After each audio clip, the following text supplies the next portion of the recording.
Kevin Gordon here from MotorSavant.com, coming to you from the Mitsubishi Evolution MR, so the most refined of the Evolutions. And you'll notice what we're parked behind, the Nissan GTR. Well, this is sort of, in some ways, the poor man's GTR. It's got a lot of the same concept and technology.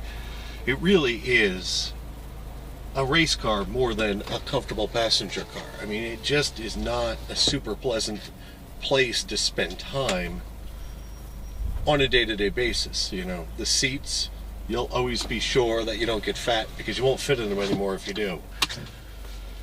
The suspension's rough, it's a bit noisy, and the stereo and stuff hasn't been there, but as a weapon for going fast on the track, there really is not much better than this car. So we'll give you some impressions as we run up here at Monticello Motor Club up in New York on the track.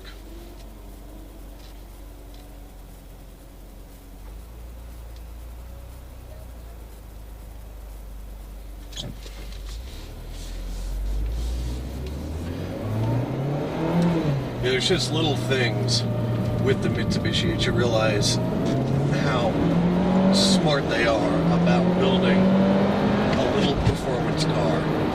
The paddles are permanently mounted to the steering column, not to the wheel, which, just like rally cars, means they're always in the right position no matter where you are turning the wheel. It has one of the most aggressive turn-ins of any cars on the market.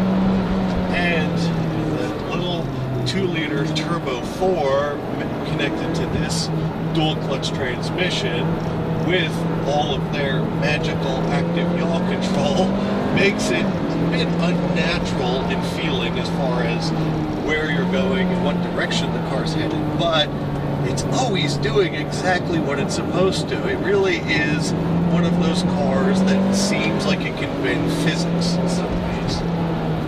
The brake pedal is solid.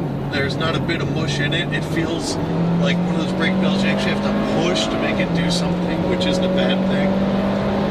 The dual clutch unit that's in the MR really is not the most refined thing if you've got to drive it through a parking lot or in stop and go traffic. But on the track, it shifts just as fast as anything else out there. It really can make you feel a lot smarter than you really are. There's just so much grip, and when you get back on the power, it just always pulls you into the direction you know you're supposed to be going.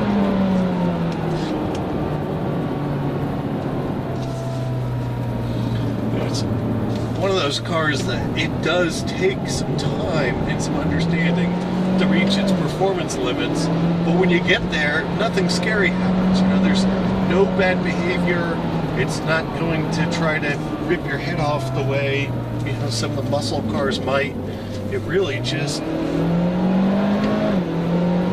behaves like it's supposed to and is as fast as anything on a tight road course. I mean, really, there's not much more that you can buy that will show this thing its taillights on a quick road course.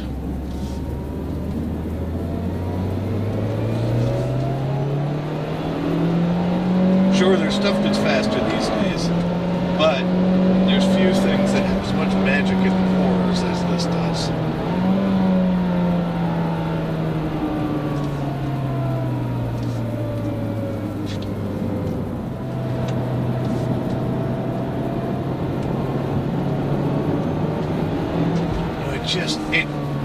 I think the only way you can describe it is it feels like it has all-wheel steering. It feels like the rear end can independently control what it's doing in comparison to the front wheels with its active yaw control. It really is one of those cars you need to experience to really understand, but it just remains as fast as anything on the track.